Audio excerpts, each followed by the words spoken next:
Hey, welcome to the surprise stream that I'm having on a Sunday.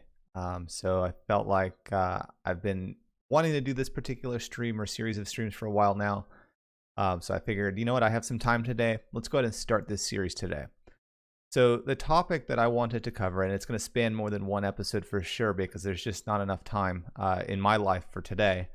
But I wanted to do some game development stuff. More specifically, I wanted to recreate a game that I had created many years ago, probably the first thing that I created and blogged about for the Polyglot developer.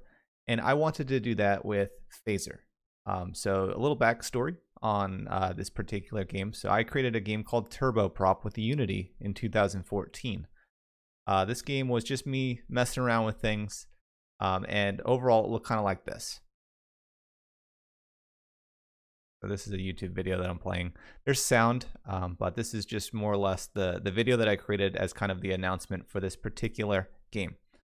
It's simple. It was challenging. It was a good kind of effort when it came to learning game development. Again, this was in Unity. So I actually think I lost the source code behind this game. So as cool as it was, and as long as it took me to write this game, I think I lost it. So I figured this is a great opportunity to get back into it, get back into game development. Again, this is Unity. I think it's a good idea to start with Phaser since I happen to do a lot more JavaScript development than C# development nowadays. But it doesn't mean that I can't go and, after we complete this series, move on to recreating it in Unity as well. So that's kind of what we're going to work on. Now, as far as logistical stuff behind this stream or series of streams, if there's any kind of audio problems, please let me know. Any kind of video problems, let me know. If the font's too small, anything along those lines, please let me know, and I can go ahead and fix it. I am monitoring the chat. I have two monitors here, so I'll be looking back and forth. So that's one thing. So the focus of today is we're actually going to focus on kind of getting our Phaser game set up. So we're going to add some boilerplate code, and then we're going to work on some animations and some graphics. So I'm going to be opening up a few graphics design programs. We're going to be working with sprites. We're going to animate those sprites. And then we're going to work around some parallax scrolling inside of our game. And then in future episodes of this stream, which is live, we're going to work on maybe collisions, get some audio in there, some different scenes, so that way we can do like a menu scene, a gameplay scene, a game over scene, kind of like that. So we're going to try to accomplish the whole game. So let's go ahead and look at the Phaser website. So this is phaser.io. It's a framework that lets you build desktop and mobile games, HTML5, JavaScript, a lot of good stuff, a lot of modern tech. I'm going to hit this button on my Stream Deck, so that way it just sends out a tweet and a message saying that we're live, in case people are just trickling in. So what I'm going to do is I'm going to click on download, and the Phaser website's a little weird. It's gonna take me through this long step of processes in order to just get the library. But I'm going to say get started with Phaser 3. Which is the latest. I'm going to scroll through this very simple tutorial first. Actually, I think it might be next steps or download Phaser. It's a little weird just to get it, but we're gonna work towards it. See here, it always trips me up every time I need to get Phaser. So I think I always get it by clicking next a few times.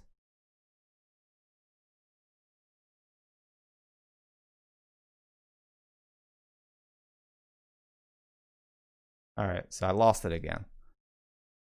I swear I was just here. Let me go through the steps again. JavaScript guide, Phaser 3.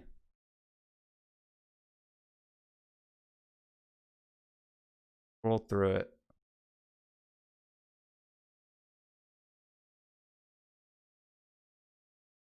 Download page maybe. There we go. All right, so it was a process to get to this page. But once you find it somewhere on the Phaser website, it's not so bad. So we're just going to use the CDN for our version of Phaser. You can go ahead and use NPM or a framework. It's up to you. But we're just going to be using vanilla JavaScript, Phaser, and HTML. And it shouldn't be too difficult. This is supposed to be a fun experience. So what I'm going to do is I'm going to copy the minified version of this script. Now I do have Visual Studio Code open. It is pointed at a directory on my desktop, and it has an HTML file in it which is empty right now. So what I'm going to do is I'm going to start entering some stuff in.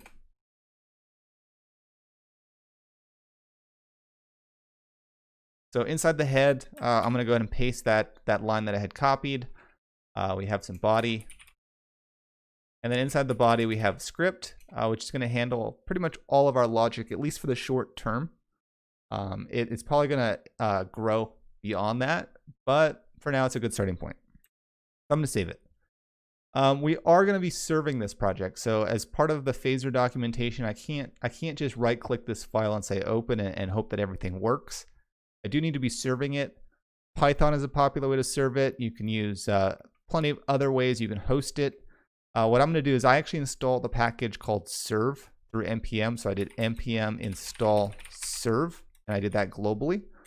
So I actually have that, and I'm just going to type it in. So what that's going to do is it's going to serve this whole directory, the current active directory. So that way I can actually go to my index.html file, and it is at localhost 5000. So let's go ahead and check it out.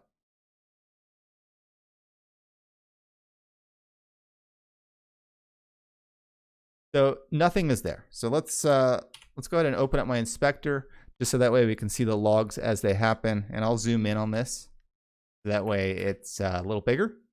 Let me make sure that I am live, just in case things, there was some kind of hiccup here. Looks like I am live, so that's good. All right, so let's start doing our phaser project. So the first thing that we probably want to do is we probably want to set up kind of a container element for the game. And then we want to create a canvas out of that element. So let's go ahead and inside the body above the script tag, what we're going to do is I'm going to say div. I'm going to give it an ID, and I'm going to call this game. And I'm going to save it. So that's going to be where our game resides. So this is a canvas-based application or a WebGL application. We're going to let phaser decide that. But it's going to turn that element into our game component, and any interaction we do is going to be with that component. So let's go ahead and start configuring our game. So I'm going to say constant. I'm going to say phaser config equals. This is an object, and I'm going to say type is going to be phaser.auto. So it's going to automatically choose based on what the browser supports and what the computer can handle. It's going to choose either a canvas or a WebGL. And we could always override that if we really wanted to, but we're not going to for this example. I'm going to say the parent, which is going to be that ID game tag. So I'm going to say parent is going to be game. We're going to give it a width. We're going to say for this example, it's going to be 1280, at least for now. And the height is going to be 720. So it's going to be a 720p game. Let's go ahead and see what we have so far, actually. And this is just the config. It's not going to do anything. Let's actually initialize the game. Let's go ahead and say constant. Go ahead and say game equals new phaser.game. And we're going to say phaser config. I'm going to add a semicolon there just for code cleanliness. I'm going to save it. I'm going to go back into my browser, and I'm going to refresh. So we have a canvas to work with now. And like I said, it may not be a canvas. This could be a WebGL element. It's whatever it chose for me, but I'm going to be calling it a canvas throughout. So let's go ahead and initialize our first scene. So this is going to be our main scene, at least for the first few episodes until we start adding a start and a game over screen. So we're just going to interact everything live on this one main scene so far. So let's go ahead and go into our Visual Studio Code or whatever editor you're using, and we want to add a scene object to this config. So I'm going to say scene, and inside this scene object, we're going to have different lifecycle events. So for example, we're going to have the initialization, we're going to have the preload, the create, the update, whatever you want to use from whatever phaser offers. Now, the init is where you would typically initialize your variables. The preload is where you would kind of load your assets. Create, you're kind of creating the scene, so you're displaying any assets, things like that. And then update is a continuous process where it is constantly re-rendering the scene. This is where you would have all of your interactions or any kind of movements. Let's start creating that. So I'm going to have a init, and this is going to reference a function. I'm going to create the functions next, but I'm going to say init scene is going to be my function name. I'm going to have a preload, which is going to be preload scene. And they don't have to be called, or they don't have to have a scene appended to them. You can call these whatever you want. But I'm going to say create scene This is just going to be my naming convention. It doesn't have to match yours. So update scene. And that's all we're going to use for now. So we have those. What we want to do is we want to create those functions now. Let's go ahead and create them. So for the init scene, we're actually not going to use it quite yet, but I'm gonna make sure that it's there just so that way it's ready to go. But I'm going to call it init scene. We're going to have a function preload scene. So this is where we're going to load all of our images. We're going to have a create scene. Oops.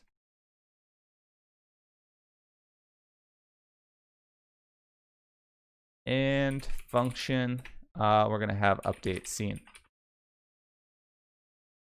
So this is what we're going to work with for now.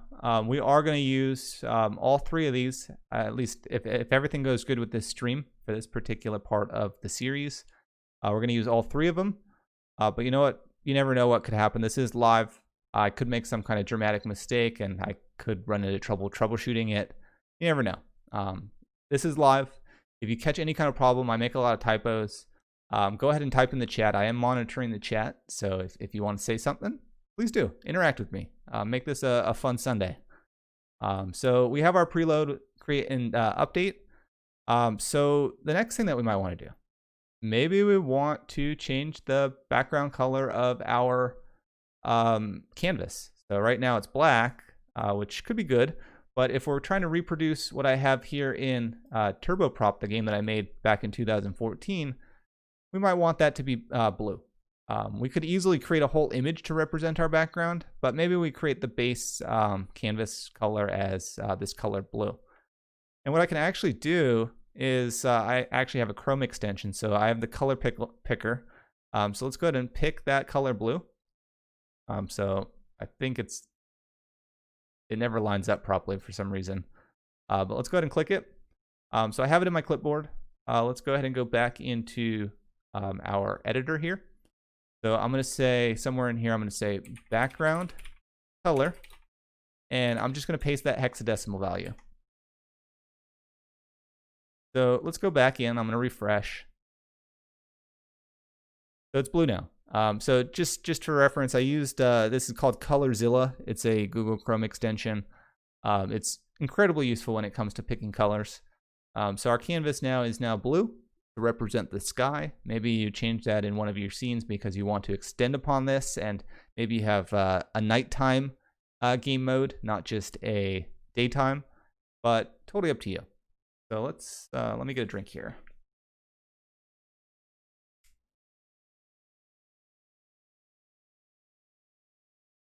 All right, let's move along. Let's go ahead and start worrying about maybe adding some background image. So you'll notice that inside my previous version of this game, let me go ahead and play it. I've got the clouds that are moving, but these right here, these blue clouds, not actually moving. So maybe we do that. Maybe we have this overlay, and we can make them move later on. But let's have this overlay for these base clouds, and then we'll do the animating clouds as well. So what I'm going to do is I'm going to be using a tool called Affinity Designer. So this is a vector graphic tool. It's kind of like Photoshop, but it's not a monthly subscription, and it's pretty cheap. I think I paid like $25 for it on sale. Works for Mac and Windows. Highly recommend it. I'm not getting any kind of product money out of this, so this is just something I recommend. And you don't need to absolutely use this tool. Totally up to you. So let's go ahead and create a new file. So this is what popped up. I'm gonna make sure I'm trying to monitor along with OBS is what I'm using for streaming. Make sure everything's still showing because you never know when stuff drops out. But I'm gonna change this to 1280 by 720, which is the resolution that we're working with. The background's going to be transparent, and I'm going to say create. This is where we get into the more artsy stuff. So I'm by no means a designer or artist, so most of what I produce right now is going to look terrible. But that's all right, because you can always get kind of a prototype going for your game in terms of graphics, And then when you're ready to publish or release, maybe you go hire a designer and have them swap out all of your media assets with high production value assets to make it look really sharp. So let's go ahead and go back into the browser. Let's go ahead and copy a new color. I'm going to copy this light blue actually. Oops. So let's see if I can grab it. Sometimes for whatever reason, this color picker doesn't actually work all the time. So I got a blue. It may not be the shade of blue that we want, but it'll get us started at least for now. But let's go ahead and start adding some circles. So all I did to make that possible was use circles. So I'm using the circle tool. I'm going to change the fill. I'm going to switch it over to some hex sliders. I'm going to paste in that hexadecimal value, so it's going to be blue. As far as the border goes, I don't think I need a border for this example. We could always classy it up later, I guess. So I have some circles. They're going to be some various sizes. What's going to actually happen is I'm just going to copy and paste each one of these. So it's going to be like a bubbly kind of cloud looking thing.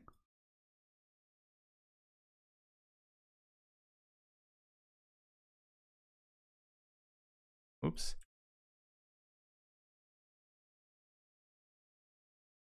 And there could be a million different ways to do this, but this is just the way that I'm going to be doing it. Again, not an artist here, but we're going to fill it in. This is going to be it'll look decent. Just take my word on it. Usually do this when I'm making some kind of clouds or explosions or whatever it may be. You can tell that I'm just kind of placing them in random spots. See what we got.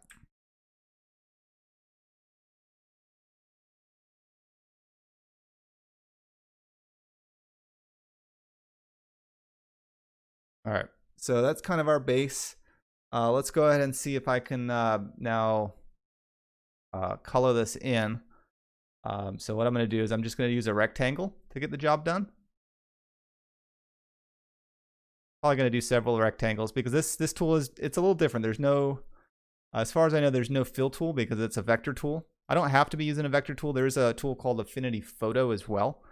But I generally, whenever I can use a vector tool for games, I try to, because then I could always export my assets at different sizes and they'll have a crystal clear quality, because vector images, they can scale to any scale and keep their quality, versus a tool like Affinity Photo. It's called Affinity Photo. I guess I don't pay too much attention to it. But these tools, those ones are raster, I think. So they use pixels, which won't maintain the clarity as you scale them. So I have one square. Let's go ahead and add another one.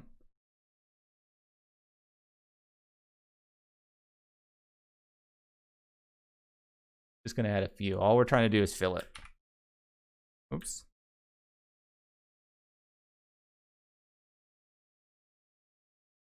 All right.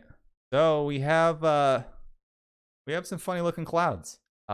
Whether or not that's going to be what we use long term, it could work. So let me group these. So I'm going to group them because I'm going to use this image for numerous things throughout this particular stream. So I'm going to call these ones blue clouds. Doesn't really matter what we call it. It's not going to affect anything. But what I'm going to do is I'm going to save it.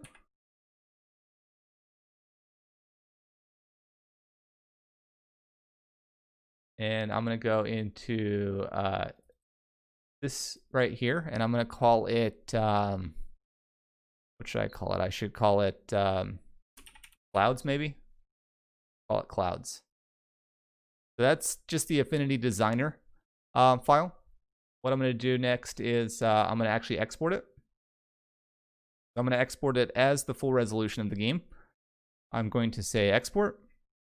I'm going to call this one, let's go ahead and call this blue clouds.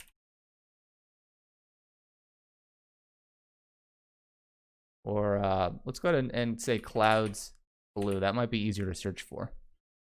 I'm going to save it. So now what we can do is we can actually kind of add that into our game now and see if it works out. So let's go ahead and have a look. So inside of our preload scene, this is where we would actually create or actually import our image. So what I'm going to say is I'm going to say this because this does have the scope of the particular scene. So this has whatever the phaser scene has. So we're going to say this dot load, and I'm going to say dot image, and I'm going to give this a name. So this name is going to be what we use throughout phaser, throughout our code. It does not have to match the name of the file. So I'm going to call this one clouds blue just for consistency.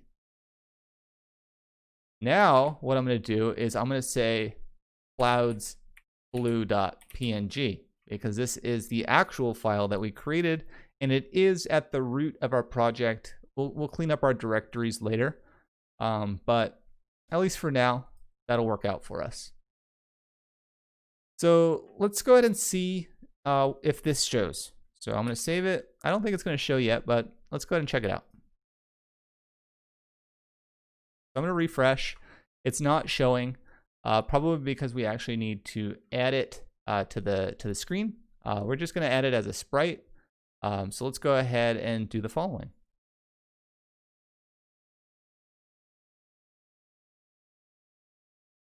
So inside of the create scene, because we've loaded it, what we can do is we can say something like this dot, actually let's go ahead and say, we'll call it clouds for now, equals this dot add dot sprite, and we're going to give it a X position and a Y position.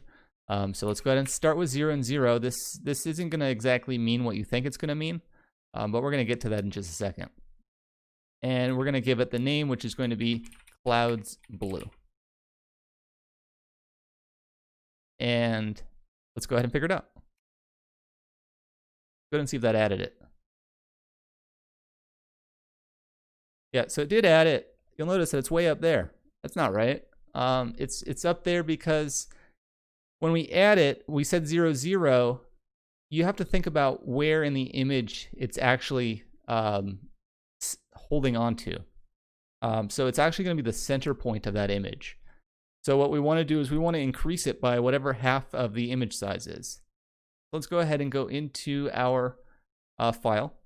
And this is where I become very bad at math. So I'm going to say calculator, and we're going to say what's half of 1280. So that's 640. Let's go ahead and add 640. And then the half of 720, again, don't, you can judge all my math. I get all the bad math I'm doing all you want. But 360. I'm going to save it, and we're going to see where it positions this time. Great. Looks good. I don't necessarily like the color. I don't know what exactly, it doesn't look anything as nice as that. We could always play around with that inside of Affinity, but you never know. Let's actually make some changes here. So if I go to my ColorZilla and I go to my color picker, let's go ahead and look at the previous one we did. I'm going to copy it. I'm going to create a base for it inside of our Affinity Designer. So I'm going to add a layer. Actually, I don't even need to add a layer. I'm just going to add a rectangle. It's going to be on top for now. Let's go ahead and add it below. We're going to change the fill. I copied the other blue. And that's what we're working with. So I don't necessarily like that color blue of the clouds. So let's maybe see if we can change that a little bit. Let's go ahead and see if I can change all of it. It looks like I can. So let's go ahead and see, maybe we can play around with some of these colors. It looks not bad. Trying to get a fun color here. Actually, that might look good, actually. So, oops. I think I like that color better. So let's go ahead and hide that layer. I am going to export it. I'm going to export on top. Clouds blue. And I'm going to go back into my browser. Refresh. That looks a little more fun. We could always play around with the colors again later, but you get the idea. So what we did was we set the base canvas as a blue, and then we created a layer with a lot of transparency here. It was 1280 by 720. I opened up Affinity Designer, and I created this vector image. It's just a bunch of circles for clouds. And by my design, these circles are not going to be moving around. So let's now worry about the clouds, which will have the parallax scrolling. And truly, I guess they're not going to be truly parallax. They're just going to be scrolling. Because I think to have parallax scrolling, you need multiple items scrolling at different speeds. But we're just going to have one set scrolling at the same speed. So the concept will be the same regardless, though. Let me get a drink.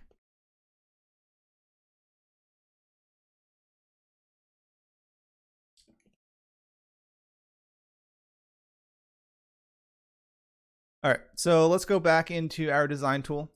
So I'm going to leave everything as is right now. We're just going to create a new layer and design on top of it.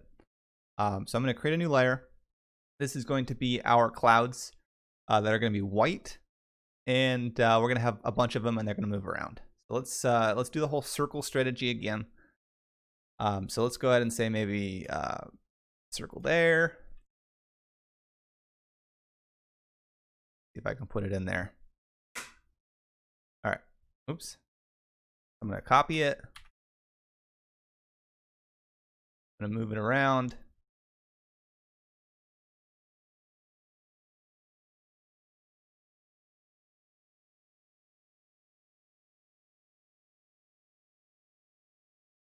I'm going to place them all over the place, right?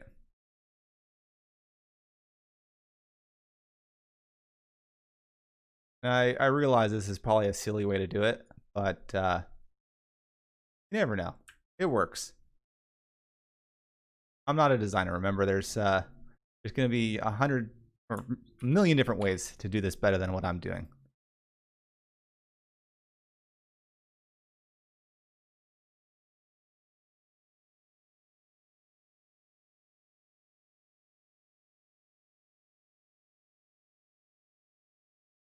Get a lot of clouds in there because they're going to be moving around, and they're going to actually recycle towards the end. So they're actually, and I was just going to wave my hand across the screen. You're not going to see it, but maybe you can see my mouse. These clouds are going to scroll constantly to the left, and as they fall off the screen, they're going to reappear on the right and continue scrolling.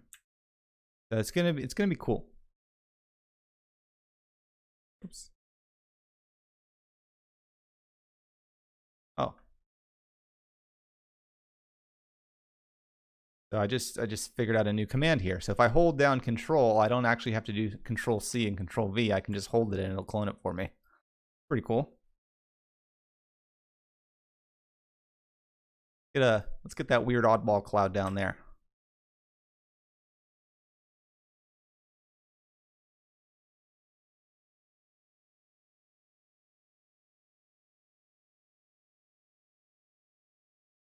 These clouds are just going to add some character to our game.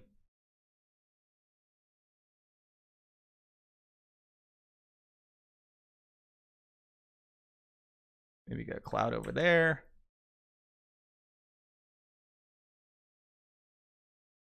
All right. It's actually not too bad. Maybe I don't want to do that. We'll start with that. If we have to change things, I'm going to call this one white clouds. I don't remember what I called the other one. It might have been blue clouds. Yeah. So I'm going to hide both of these layers. And I'm going to say first save, and then I'm going to export. And I'm going to call this one clouds white. I'm going to save it. So let's go ahead and go back into our code. And I'll change this so that way it's a little easier on the eyes. Let's go ahead and go back into our code, and we're going to add them. So let me first check out chat, see if there's anything going on. If you're in the chat, don't be a stranger. I'm live. I'd love to chat. So this is game dev. Supposed to be a fun thing on a Sunday. It's going to span several days. So this is just the first day. We're working on images, animations, and scrolling of images. So it's going to be some fun, and it's going to be towards producing a game that you can show your friends and release to the app stores or whatever you want. It's all good. So where was I? All right. So I want to add the image. So first of all, what we're going to do is I'm going to say something along the lines of this dot add dot not dot add this dot load. Instead of image, this is actually going to be a sprite sheet. Actually, no, it's not. It's going to be an image. Sprite. We're not at sprite sheets yet. So sprite sheets are going to be for our actual animations, which are going to be pretty interesting. So I have another image. I'm going to call this one clouds white, and this is going to be clouds white.png. And this time around, what I want to do is inside of the create, I want to create a tile sprite based on this image. So the tile sprite will allow us to break up that image and actually scroll it. So what I can do is I can create a variable. So I actually have a variable called clouds. I feel like I want to rename this to clouds blue. And then I'll have another variable called clouds white. Because I will be using the variables in the create as well as the update, I'm going to create this as a global variable. So let's go ahead and create this. I'm going to call this var. I'm going to call this maybe clouds white. It's going to be nothing so far. But inside of the create, let's go ahead and say clouds white equals this dot add dot tile sprite. And it still will follow the same rules as we did in the previous clouds, where we have to use the center point of our image. Remember, our image is 1280 by 720. So based on the calculator that I opened, this is going to be our center point. We need to figure out what the actual maximum dimensions of that image is. So we know that that's 1280 for the width and 720 for the height. And we're going to be using clouds white as our image. So we have a tile sprite going on now.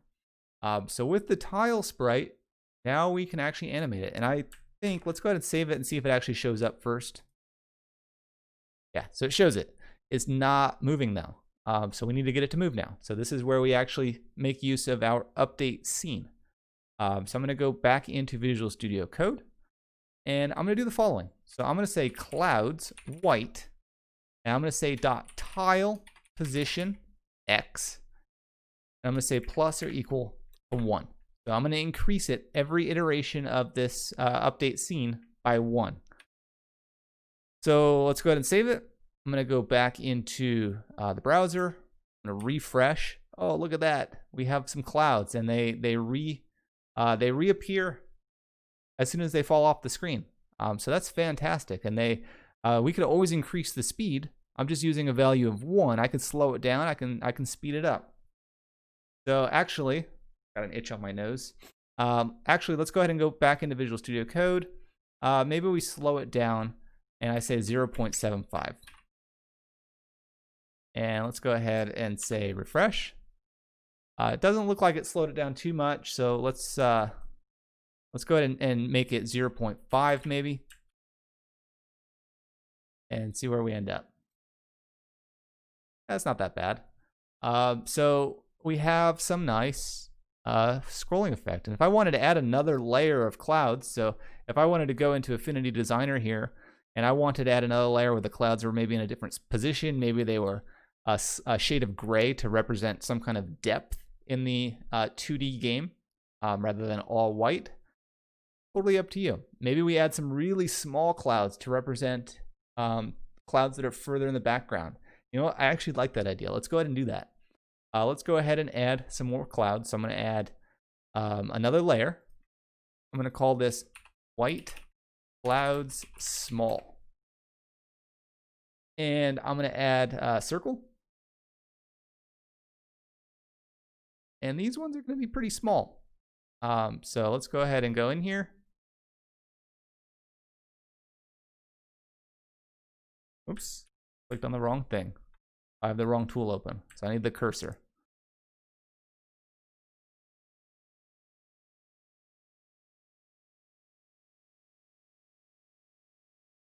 And this could look like total trash in the end. You never know. Don't know, but hopefully this is adding some kind of depth to the clouds. That looked too much like a clover. I don't like that one at all.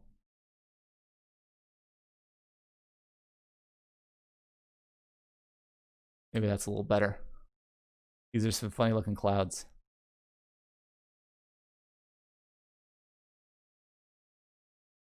I got snapping in place and it's driving me nuts. All right, let's go ahead and see. Get some clouds over here.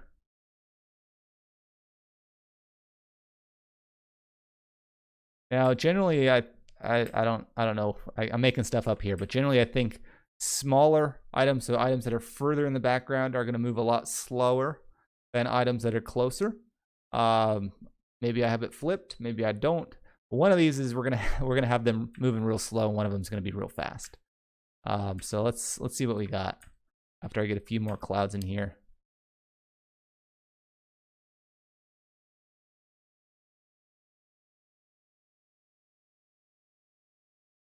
All right. That could look terrible. That could look good. I don't know. Let's play around with it. Let's go ahead and hide these other ones. I'm gonna save it. I'm gonna export it. I'm gonna say export. I am going to say, let's say clouds white small.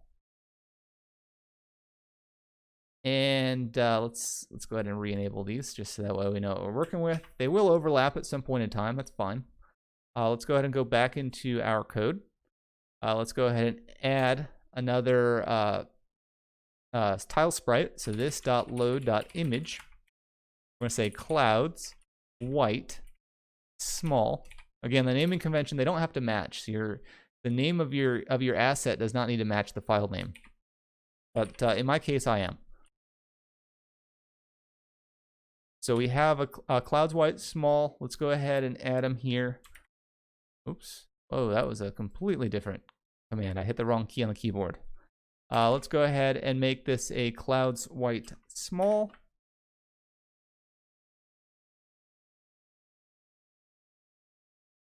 And let's go ahead and have it added here. And I'm actually, so this is Windows. I'm cloning the line in Visual Studio Code by holding Alt, Shift, and the down arrow, in case you're curious on how I'm doing that. So the small one, I figured we're gonna say that those move quite slowly, maybe 0.25, and then the larger ones, maybe we have them move at 0.75.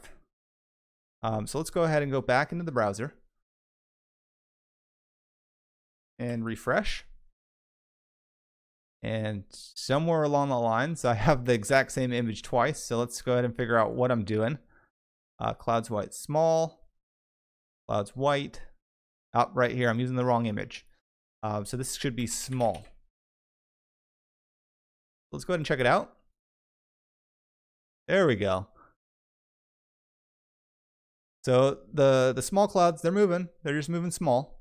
And then the big ones are moving fast. And it's probably a little too fast. But actually, let's slow them down. Might as well while we're here. Let's go back into the editor. Let's go ahead and change this to back to 0.5. I like that speed. Maybe we leave it like that. Maybe that's fine.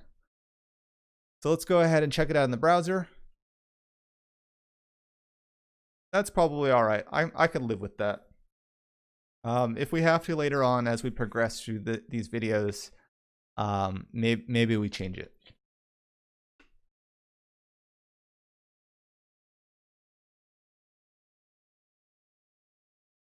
All right, so go ahead and move along. And there's actually something I wanted to do. So I don't really like that it's up here in the top left corner of the screen. I actually want it centered in the screen. This is just my own kind of OCD, I guess. let's go ahead and go back into the code. I'm going to add some CSS here. So this is going to be on the HTML element itself. So for example, for starters, I'm going to actually remove the margin on the body because there's like a really small margin by default in all HTML. So I'm gonna remove it. I'm gonna put this game in a container. I'm gonna say div, I'm gonna say style, and I am inlining the CSS. There's not gonna be a whole lot of CSS. I could always create a CSS file. Totally up to you, but I'm gonna say display flex. I'm gonna say align items.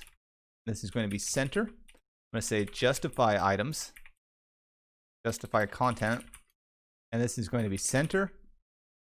And then the height, because I do want to vertically center it, you need to specify the height of the container. The height of the container is going to be 100, and then whatever the viewport height is. So that should be the full height. Let's go ahead and remove that. Drop it down below. And indent, and let's go ahead and check it out. Yeah, so we're centered in the screen now. Just a little nitpick, that's all I had. I didn't really care for it up there like that. So this is centered in the screen. We have some animating clouds. Now what's next is we need to get some game component kind of media assets in there. So we want say for example our plane, maybe the obstacles, maybe we add the explosion animation for if the plane crashes, we want to show that it's exploding. It's totally up to you. So we're actually going to create the plane. I'm going to try to do it with my mouse. If not, I actually have my iPad over here, and I could actually draw the plane with my iPad if I had to. It's not going to look as attractive as the one that I had in my original game. I don't know if I ripped this one. I don't even remember. I think I might have paid for it. Again, I don't know what happened to all my assets. I don't even know what happened to the source code. This is why I'm reproducing it. Good thing is that even though this game, back when I created it for Unity, it took me months to create. In the past 6 years, luckily I've become better of a developer than I once was. So this was basically when I was fresh out of school. So we should be able to recreate this game in a fraction of the time. Hopefully in just a few video episodes of an hour each.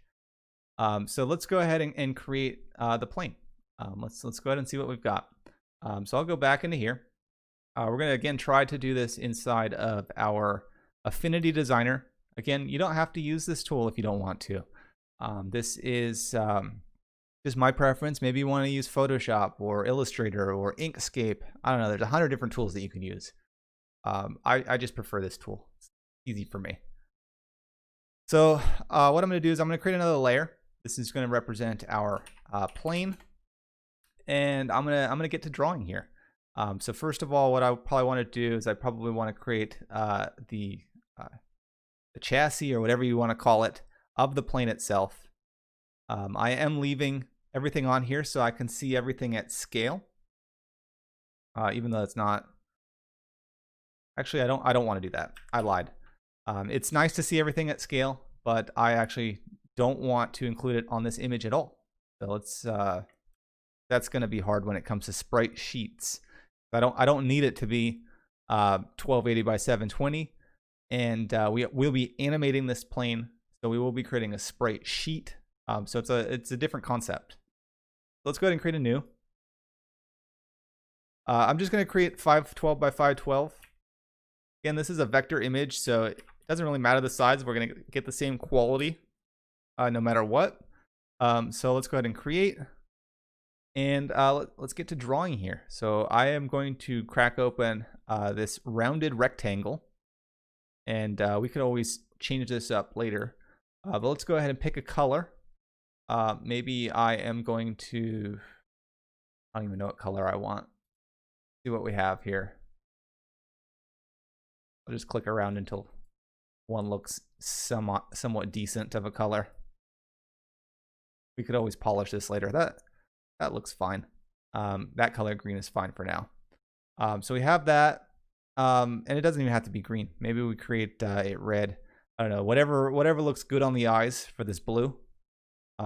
Actually, this is where I know I said that I wanted to remove it, but let's actually create this right here and maybe figure out our color green or whatever color we want looks somewhat appealing. That's like a fuchsia color. That actually looks all right. Maybe we do a fuchsia color. I don't know. But I don't know. Green looks kind of artsy and fun. Well, it doesn't have to be a realistic color for the plane. So anything's fine. Let's just go ahead and use that green. As much as I would like to use the fuchsia, I feel like my eyes would start to burn after so long of looking at it. And at least this is a little more mellow on my eyes. I'm going to leave it there. I'm going to change this color. Paste in the hex code that I just copied. So we have a color green. Let's start adding more to it. So for example, maybe I have a propeller.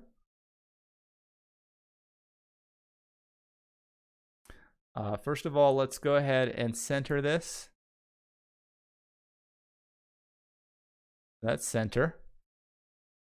Then we can center the propeller. The propeller, maybe a little thinner than that. This propeller, probably want it to be some form of gray.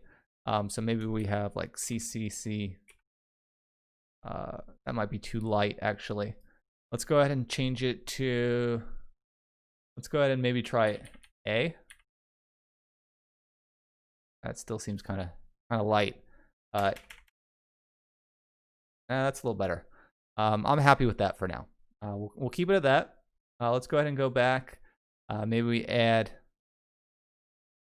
kind of a nose here. So let's go ahead and make this green. So we'll go into the color selector. We'll choose from the previous color there, green. We'll also drop this behind the propeller itself. So it looks a little interesting there. Now this plane is going to look far from good, so just brace yourself. But it will accomplish the job that we're trying to do. Let's go ahead and maybe add some wheels. So get a circle going on, and this circle, the wheels might be black. I'm gonna copy that wheel. Oops.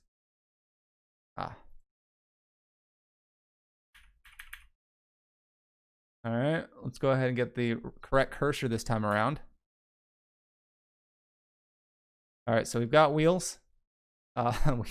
This is a pretty odd looking plane, I'll admit. But let's go ahead and maybe we have a wing there. This wing can maybe be the same color gray as the propeller. So I'm going to copy it. I'm going to paste it. I'm going to rotate it to, what are we looking at? 90 degrees maybe? Yeah, 90 degrees. So let's imagine that is the wing. Maybe we add some exoticness to kind of recapture what little magic I had for this plane. So I have maybe a little roof on top. So let's go ahead and go back to the designer. What I'm going to do is I'm going to copy this again. This is going to be shade of green. And let's keep at it. So I'm going to copy that, change the size a bit, make it a little thinner. I'm going to rotate it. I am going to put that there. I'm going to put this behind everything. Doesn't have to be. I can put it on. Actually, let's go ahead and put it on top of everything.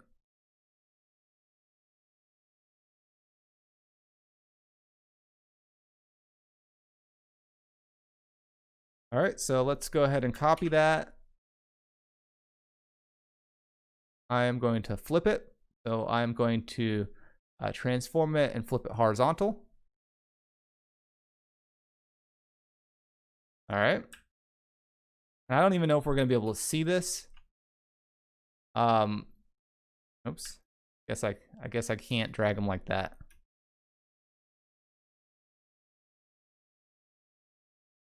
It might be too thin in the when we export it. Let's go ahead and save it like that. So it's gonna look pretty odd, this plane, but that's fine. It could be funny. It could be terrible. Maybe we have like an ellipse here. Rotate it just slightly. Move it over. This could be down there. Looking kind of like a plane, maybe. Probably not, but good enough. So let's go ahead and group all of this. You'll see why I'm doing that. So I grouped it because now if I wanted to, I can scale everything together. And what I basically want to do is I want to take up as much space as I possibly can for this particular square. So we have, let me center it. So it's centered. We're taking up quite a bit of space. It looks like a terrible plane. It's fine. We can get a designer later. Not a big deal. Let's start adding some animation lines. Because if I were to save this and export it, it'd look cool, but it's not really gameplay ready. So this plane is flying through the air. We want to illustrate that the wind is in our wings here for this image. So let's go ahead and add some lines of wind strokes, I guess you can say, or whatever you want to call it. So you could simply just do this. It's what I did in the previous game, and it seemed to have a pretty interesting effect. I think I used 8 for the propeller, so let's go ahead and change this to something lighter. Let's go ahead and say A. I'm gonna even do something lighter than this, I think. Let's do D. All right. So I have that. I have my cursor selected. Let's go ahead and clone this. Shrink it down.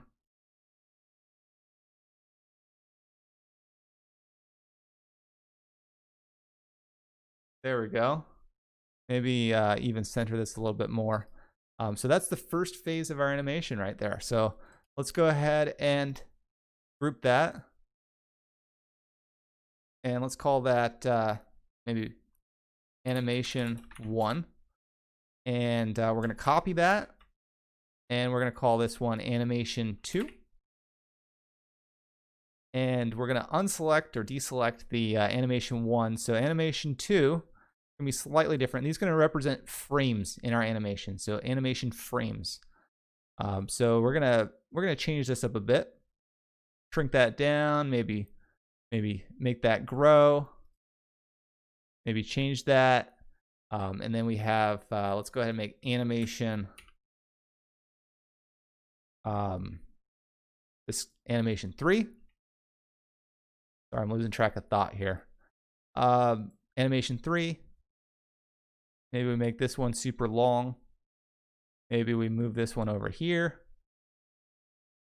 Actually, what I don't want to do is I don't want to change the actual the Y value of these, because it'll look kind of weird if I start changing the Y value. We just want to show that the streaks are growing in the X axis. So we have 3. Maybe we do a 4th. Doesn't hurt to have more frames. Animation 4.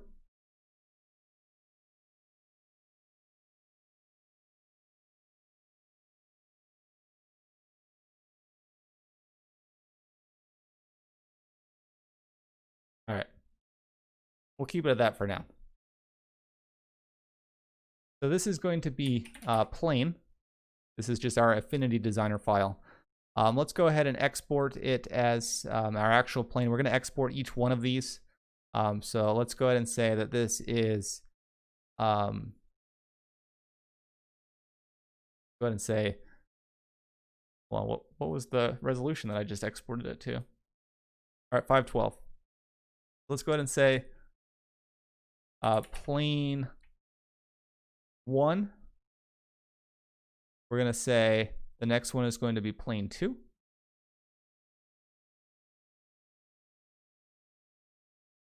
Next one is going to be plane 3.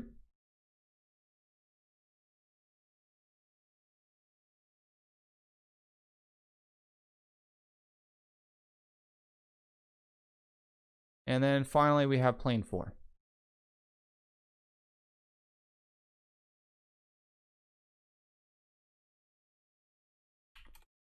All right, so we have 4 different planes to work with now. So this is where things could get a little complicated, not difficult by any means. So first of all, we need to create a sprite sheet. A sprite sheet is a single image that has all images of our possible animation. So in this case, our one image is going to have 4 different, kind of like a mosaic or a tile of each of our 4 plane animations. So we can create that manually. We know that this image right here is 512 by 512.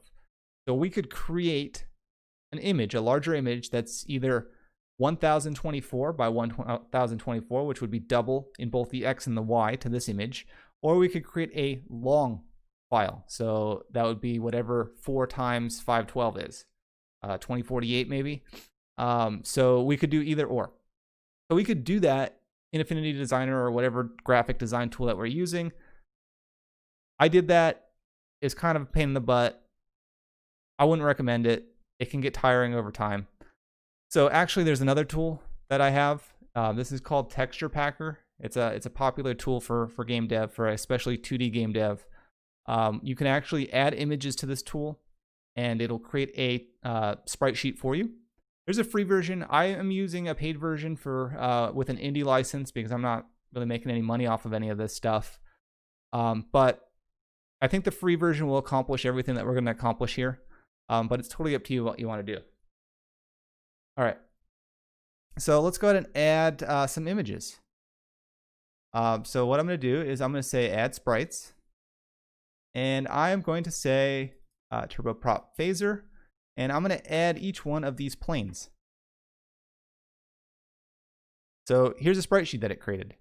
And what I want to do, because I've chosen just to create a generic sprite sheet, and generic because I don't have any kind of metadata to tell me how big each of these images compressed. Each image in this line is going to be equally spaced. So what I want to do is I want to make sure that the trim is off. So I want to make sure that every image is 512 by 512, even though I think this is 2048. So this is what we want to accomplish. Let me hit a button on my Stream Deck because I haven't hit it for a while. Just don't forget to follow if you're new to this stream. But let's go ahead and save this. Let's go ahead and save it so that way we can animate this plane. This plane looks terrible, but that's all right. It'll get the point across. So let's go ahead and export. So what we want to do is we want to publish. And I'm going to call this one just plain because it's a plain sprite sheet. So I'm going to save it. It's done. So I'm going to go actually back into Visual Studio Code and we're going to add it. So let's go ahead and go into the preload scene. And I'm going to say this.load .sprite sheet this time. So it's not a tile sprite, not a regular sprite, it's not an image, a sprite sheet. And what we're going to say is we're going to call it plain. Again, this is the name that we're going to use. It's kind of a reference to this particular sprite sheet. We are going to say that it's going to be, the image is going to be plain.png at the root of our project. At least it should be. Yeah. Is it? Did I export in the wrong place? Plain. I don't think it's in there. Let me go back. Where did I export it to? No, that's the wrong directory. So let's go ahead and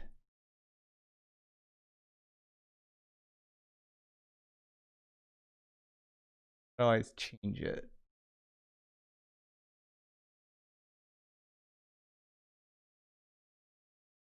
We want turbo prop phaser. There we go. So let's go ahead and publish it. Yeah, I think that's the right directory now. Let's go ahead and go back into Visual Studio Code. Looks like we do have plain.png there, which is good. Let's go ahead and we've just added the sprite sheet. We need to specify the actual width and the height of each frame in this sprite sheet, and Phaser will figure out the rest. So we have frame width. This is going to be 512, and we have frame height. So this is going to be 512 as well, because that's what we set as our base image. We're doing no compression on this, so we're not getting rid of any white space or blank space. So that's what we're doing. If we were doing compression, we would need some more information about how large each frame in the image is, but we're not going to worry about that here. Ideally, you do want to compress because some of your media files could be quite large, and you want to get rid of all of the blank space that's not used. We have the sprite sheet. So inside of our create scene, what we want to do is, or actually, actually inside of our create scene, let's go ahead and add the sprite. So let's go ahead and say this dot, actually not this. What we want to do is we want to create a variable. So we're going to say our plain equals, and it's not going to equal anything. So we're going to go into plain equals, we're going to say this dot add dot sprite, and we're going to specify the x and the y for the plane. So we're going to say 512 by 512, and the same rule should apply when it comes to adding a sprite. It should be the center point. I just want it to be kind of towards the middle. It doesn't really matter where I put this, but what I'm going to say is I'm going to say plane, and let's go ahead and see what this looks like. It's not going to be animated. So let's go ahead and look at our web browser here.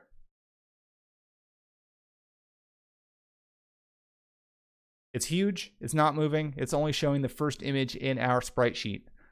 So great. So let's go ahead and make some modifications. So let's go ahead and open up Visual Studio Code again. Let's go ahead and define the animation, or actually let's go ahead and change the size of our sprite. So let's go ahead and say plain set scale, and let's scale it to down by like 0.25 and see what that looks like. Yeah, that looks more realistic there. That looks better. So let's go ahead and go back. We're gonna add our animations now. We actually need to define an animation separate from the sprite. So what we can do is we can say this dot anims for animations dot create, and this is an object. Oops. And for our object, let's go ahead and set the key to our animation. So the key is because your sprite sheet, for example, might contain numerous animations for a particular object. Ours, for instance, only includes one, but yours may not. So for us, we're going to say maybe fly. And then the frame rate, let's go ahead and say that the frame rate is maybe 7 frames per second. We could always speed it up or slow it down, but we don't want it to go too fast because even though that a lot of games, you like to have like 60 frames per second, and for an animation, probably not necessary for an animation, especially like the one we have. But let's go ahead and say frames.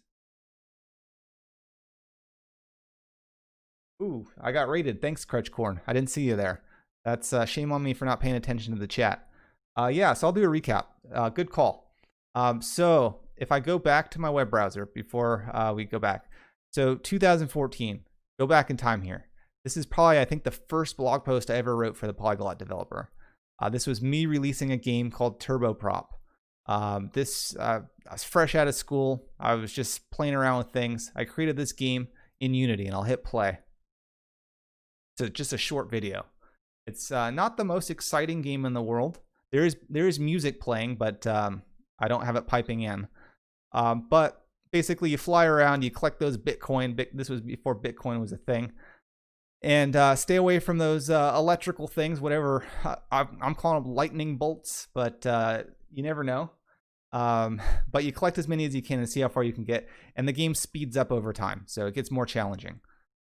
So let's see if this is almost over. I think I crash on purpose in a second. Yeah. So you crash, you explode. You have a high score, you play again. Not the most exciting game, but it's cool. It's neat. It accomplishes a lot with Unity. Fast forward to now, I think I've lost all of the files for this game. They don't exist anymore on my computer. So what we're doing is we're recreating this game, this time in Phaser. So Phaser being a JavaScript and HTML5 development platform, so it works for mobile and desktop. We're going to span a few videos. The topic of this video is getting the foundation of our Phaser game, getting images into our game, animations, and then a parallax scrolling effect. So if I refresh this, you'll notice that I have this blue right here is images. It's an image with transparent on top. These clouds, these are two different images scrolling at different speeds.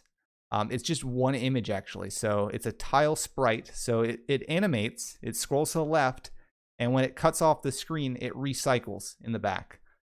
So this is two different images, parallax scrolling, and it's actually very easy to do. What we're doing now is we're actually getting an animation for a sprite sheet happening. So this image right here is actually a sprite sheet.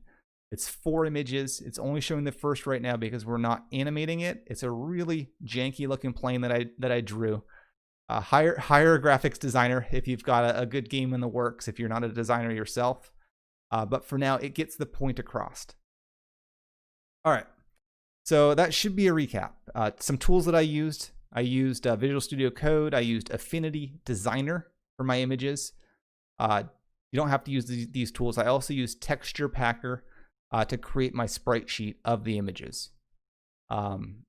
Texture Packer, there's a free version. Affinity Designer, on a good day, if it's on sale, you can pick it up for like $25. Totally worth it. One-time fee. But let's go ahead and continue.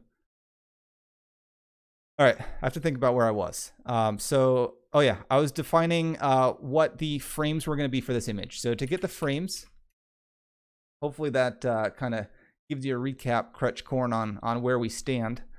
But we have frames. We need to generate them based on the image that we've loaded. So we can do that by saying this.anims.generate frame numbers. And again, our image in particular only has one set of animations, so it's only one animation total. So this makes it significantly easier on us. But if you create a really complex game, maybe you have a character, and that character, there's a walking animation, there's a jumping animation, there's a roundhouse kick animation. Those could all exist in the same sprite sheet, and you can separate it. It's good for packing it down and making sure your assets are quite small. And it'll give you better performance over the long run, but it's totally up to you. So let's go ahead and add this. So this is going to be based on our image. So our image being, what do we have? Plane. To represent our plane. And then finally, we have the repeat. So the repeat is how many times do we want this animation to play. And because this is us flying through the sky, we're gonna repeat it indefinitely, so -1. I'm gonna save it. We have an animation. It's not tied to our sprite though yet, so we do want to say animate. So what we can do is we can say plane.play, and we can say fly because that's the name of our animation. Let's go ahead and save it and see if it worked. And it did work. So it's small. Maybe I need to zoom in on the image because I don't know how visible that is. But our crude little animation with our little lines that are just iterating over kind of gives us the illusion that we're flying through the sky. It's, again, very crude, but I personally thought that it got the point across. You could easily make better enhancements, maybe show like the propeller moving a little bit, or however you can use your imagination. But it is animating. Let me see if I can zoom in at all. There, yeah. So see how it's animating, and that's 7 frames per second. If I were to increase it to what everyone thinks is a desirable frame rate for everything, the 60, it's going to look probably like warp speed on the Starship Enterprise or something. Let's go check it out. Yeah, that doesn't look great at all. So in this scenario, you probably want it to slow down a bit. Let's go back. Let's change it to 7. 7 might even be too fast, but it's good enough for us. All right. So save it. Let's go to make sure everything's still golden. I think what I want to do is I want to maybe move this somewhere else on the screen, probably over here. So let's go ahead and see if we can move that. So 512 by 512. Maybe let's go ahead and say what's it look like at 100. And for the height actually looks decent for the height. So let's go ahead and leave the height. I'm going to save it. Let's go ahead and refresh. That's not bad because that kind of mimics what we had in the other game. So I'll basically have the motions of moving up and down to dodge things, and we could change that later. All right, so the next thing I want to do is I want to have an explosion animation. So I need to create more sprite assets. So basically when this thing collides, and we're not going to be worrying about collision for this video because this is going to span several streams. Otherwise it's going to take all day, and I don't have all day to stream, unfortunately. But when it collides, this image is going to be replaced with an explosion to kind of show that, hey, we got game over. So let's go ahead and boot up our friendly Affinity Designer and see what we can work with. So let's go ahead. I'm gonna actually save this. I'm gonna open up a new file. Again, 512 by 512 looks good to me. And I'm going to do the same strategy I did with the clouds in order to create the explosion.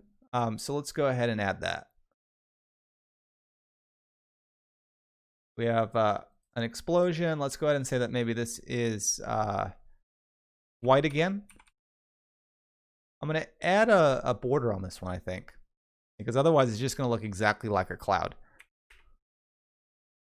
So we have a border. Maybe let's make it a little thicker. So we have that. Let's go ahead and copy it. And you'll see what I'm going to do with this in just a second. All right, so we have these 4 images. I'm going to select all of them, and I'm going to merge them together. And you'll see that now we have a nice merged vector image, and the border wraps kind of around all of them. It's pretty neat. I love this tool. I use it for a lot of things. So let's go ahead and center this. And let's try to make sure that it takes up as much space as it possibly can in this container. That's probably fine. So we have one. We have our first curve, and let's call this smoke 1. And we're going to do another one now. So let's go ahead and add, or we can maybe hide this layer. Go ahead and add another circle. Oops. Let's go ahead. The whole point of this is to be somewhat random in where we place these. So that way it looks kind of like what we did for the plane animation. So maybe we try that. We merge them together. We center it.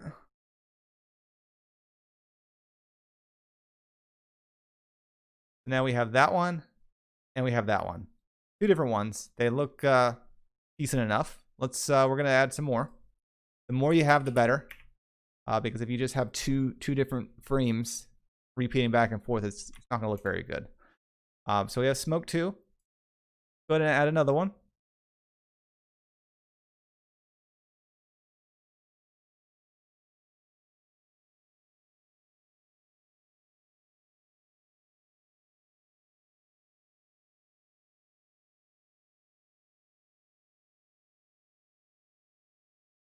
I don't know if I like that right there. Maybe right here. I'm gonna merge it. And if Crutchcorn, if you're watching, you need to show me how to raid one day. I tried to raid last night. It didn't work out so well. So we'll see. All right, so I have this explosion part. Let's see if I can expand it a little bit. Center it. So we have smoke 3. And while we're here, I'm going to hit another button on my Stream Deck, just because, why not? Just testing out things with the Stream Deck. It's new, it's cool. I want to make sure I use it. All right, so let's go ahead and go back and add another one. Let's go ahead and add one more. I like to do things in 4s, but the more you do, the better it's going to be. It's getting real hot in here. Alexa, set the upstairs set to.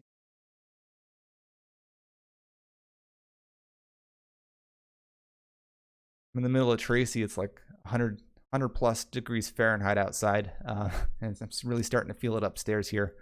So let's go ahead and add another one. Again, the point of this is to be kind of as random as possible in the placement of these smoke effects.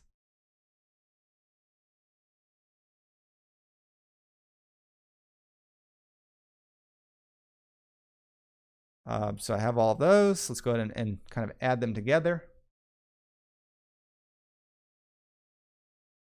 I'm going to center it. Grow it just a little bit. All right, I've got 4. I'm happy with that. If it doesn't look good, we'll change it up later.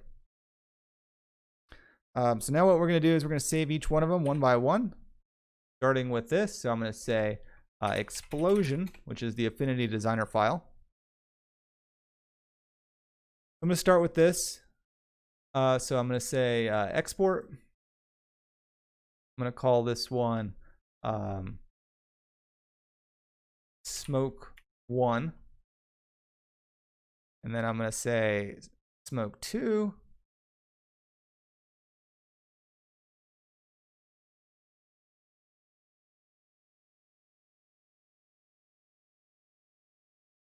I'm going to say smoke 3. There's probably a way to do a batch export, but I am not creative enough to figure that one out. So let's go ahead and say smoke 4.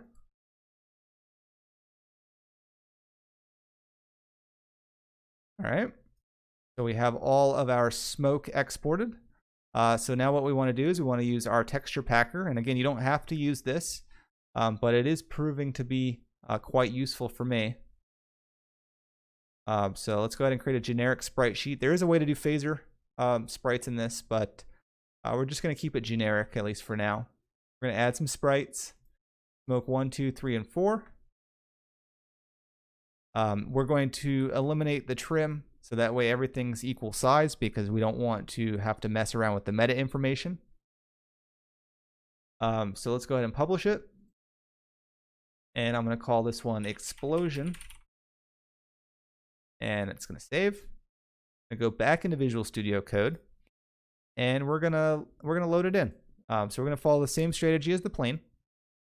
So we're going to say this.load.spritesheet. This is going to be explosion. Again, the file name doesn't have to match. And we're going to define the frame width and the height.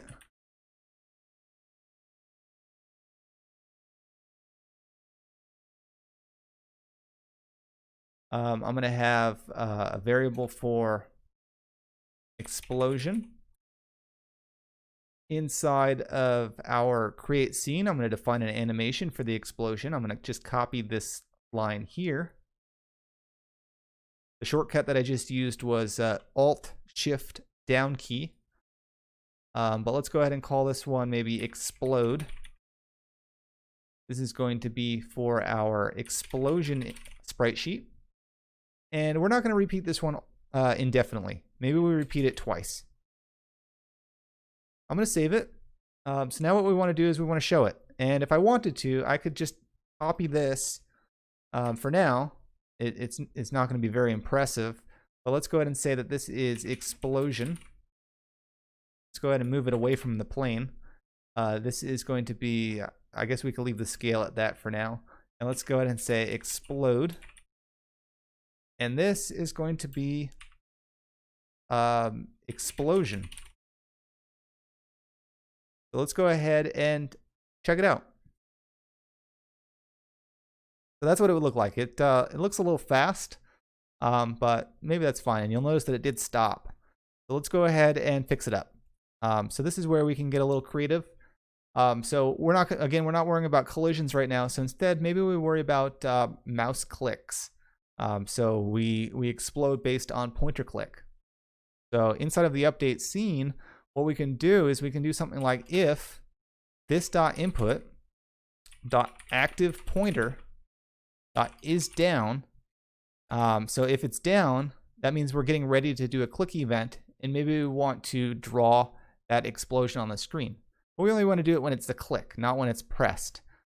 So we can create a kind of variable to represent if we're in the middle of a click. So we can say maybe var is clicked equals false. So it's not clicked right now. So we can say is clicked equals true. And then we can say something like else if, we can say, and this is the not equal sign here, this dot input dot active pointer dot is down and is clicked equals true, or in this case, just is clicked. So we're simulating a click, because in Phaser, as far as I know, there's no way to detect if something was clicked or tapped. So we have to keep track of that ourselves. So fun fact here, active pointer is actually either the tap event or the click event. So if you're on a mobile device or tablet, this will also work as well. So what I'm going to do is I'm going to say, what do we want to do? We want to do explosion for the sprite. We already have the sprite here, so we're going to have to move some things around. So I'm going to cut it. And just for the sake of this example, I think we're going to create a new explosion every time. So I'm going to say var, and I'm going to comment out what we have up here. Just because generally you probably won't have multiple explosions. But for this case, let's go ahead and say that we will. So we have our explosion. We need to figure out where we want to place it. But before we do, we want to say is clicked equals false to say that the click happened. We can say something along the lines of this dot input dot active pointer dot position dot x. And then likewise, let's do the same thing for the y. This dot input dot active pointer dot position dot y. And let's go ahead and keep that as well. All right, that should be all right. All right, so we set the scale, which is fine. We also want to do something else, because let's go ahead and test it out. I'll show you what I mean. So it's not showing. I click, it animates, it stops, it stays there. And I can do a lot of them. So basically what we want to do now is maybe we want to remove it after the explosion animation stops. So let's go ahead and remove it. So let's go ahead and open up Visual Studio Code or whatever we're using. And we want to basically have a listener event on this particular sprite. So I can say explosion.once. And there's actually some events that you can listen to. So for one, let's go ahead and say phaser.animations.events.sprite animation complete. And I'll show you the documentation behind that too. So let's go ahead and go into our web browser. Let's go ahead and say Phaser. We're going to say animation events. And let's specify Phaser 3. There's a lot of information on Phaser 2. So these are the animation events. So you can see that we did this sprite animation complete right here. And that says that the animation is complete. So you can pick and choose whatever you want. So let's go ahead and go back into our code here. And we're going to say explosion.destroy. And I'm going to run it. I'm going to refresh it. Our plane is still flying around. We've got some explosions, and they're disappearing as soon as they're done. So not bad. We've got quite a bit accomplished here in this stream. If anyone stayed on the whole time, I congratulate you. This was live, and there wasn't too many hiccups. But let's give a rundown based on what we did here. The topic being animations, images, and parallax scrolling. So first off, we created our phaser canvas, and we added an image. So this image right here, the blue right here, if I go back into Affinity Designer, let's go ahead and start removing things. So this image right here is that particular image. It's just a transparent image on top, but it looks like that inside the game. Then what we did was we created 2 layers of clouds. So inside of Affinity Designer, I created the big clouds, which is just one set of clouds right here. And basically it's a tile sprite. So what I'm able to do is I'm able to change the position of the tile sprite in the X coordinate. And after it flows off the screen, it gets re-added to the end of the image. So that gives us the nice scrolling effect. And to have a parallax scrolling effect, I also added, and I'll remove this right here. We don't need that anymore. I added small clouds. So these clouds scroll at a different speed, but same effect. It's a tile sprite. So that's pretty interesting. We also created a plane. The plane has 4 different animation sets, and in each of the animation sets, it's just these little air lines right here, and they just look different on each image. We took all 4 of these images, and likewise, we did the same thing with the explosion. We took all 4 of the images. For us, we went into the texture packer program. Again, I paid for it, but the free version, I think, does the same thing for what we did here. It packed them into a sprite sheet, and inside of our code, we just defined an animation based on that sprite sheet. So this is our code. It's nothing extravagant. So we have our life cycle of our scene. We have all of the images that we've loaded. We have the sprite sheets that we loaded. We defined our animations, so 2 different animations for our sprite sheet. We played the plane animation. It's playing indefinitely, so -1. We've also scaled it. Inside of our update scene, just because we don't have any collisions happening right now, we add explosions based on click. The explosion only plays 2 times, and then it disappears based on this listener right here. So this is pretty cool stuff, and we got pretty far when it comes to what we accomplished with this game. In the next set of streams, we're going to focus on a few things. So we're going to be focusing on collisions. So I'm not going to create the obstacles right now, but maybe we'll create the obstacles in the next video stream. And then we have a collision based on the plane in that obstacle. We have to worry about keeping score. We have to worry about adding music, and we have to worry about having multiple scenes. So maybe a start, like start the game, and then a game over screen, things like that. We got a lot of the work done. We have to add logic for moving this plane around. We can either have it move around wherever you click or wherever you put the arrow, or maybe what I'm going to do is do swipe events. So I swipe up, the plane goes up. Swipe down, it goes down. Make it a little more complicated. So a lot to do. So as far as the Twitch stream goes, again, I'm going to hit this button. I'm going to say follow. So follow this channel, please. Hit that follow button. It's free. You get notifications every time I go live. I'm trying to produce good content here, fun content. Trying to do something fun on a Sunday. This video will go up on YouTube afterwards. Let me go ahead and add it to the chat, to YouTube. So I don't know when, but it will. And I'll probably even write a blog post about it. Not quite sure when I'm going to go live again, but hopefully in the next few days at least. And if you have any questions, and maybe you were too afraid to ask on this stream, save them for the next stream. I want to make this an interactive kind of thing. Keep it fun, keep it creative, and see what we can accomplish. Thanks everyone for coming out.